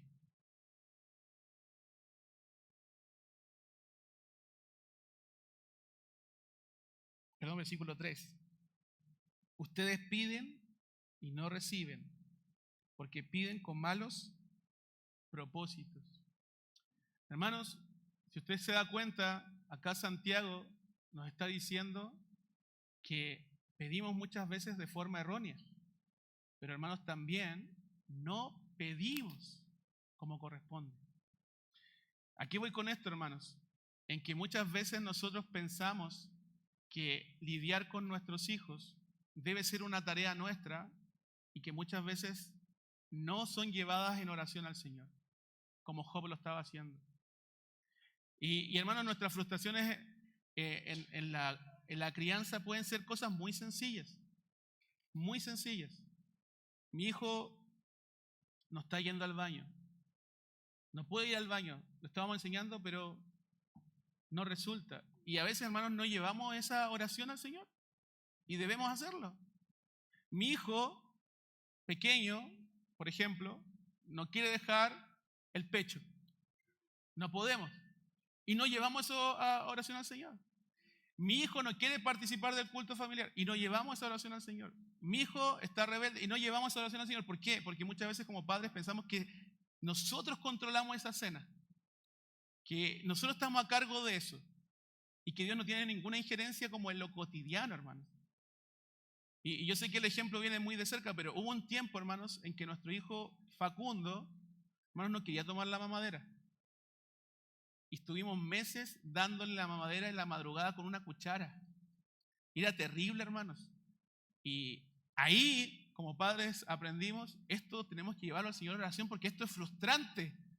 El Señor tiene que obrar en este muchacho para que deje de hacer esto. Pero pastor, ¿cómo vamos a orar por eso? Es que, hermanos, ¿se dan cuenta cuántas veces nos frustramos con cosas tan simples porque no llevamos al Señor todas las cosas en oración? Incluyendo, hermanos, nuestra tarea paternal.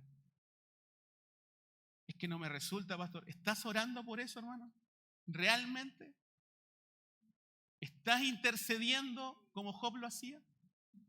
Esa es la pregunta que también debes hacerte. Que desde lo más pequeño, hermano, hasta lo más grande, debemos pedir al Señor. ¿Pero es legítimo, pastor? Sí, es legítimo pedir. Porque Él es un padre. Es que, hermanos, es que somos tan torpes. Hermanos, nuestros hijos, ¿qué cosas nos piden? Nuestros hijos nos piden de todo, ¿cierto?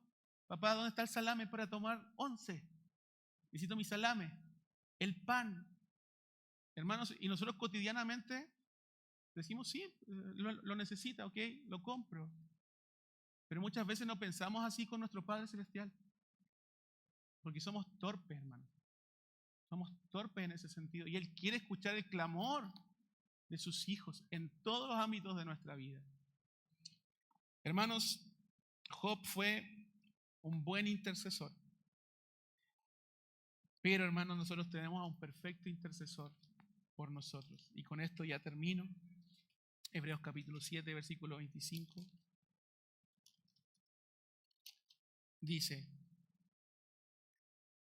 por lo cual Él también es poderoso para salvar para siempre a los que por medio de Él se acercan a Dios, puesto que vive perpetuamente para interceder por ellos. Gloria a Dios, hermanos.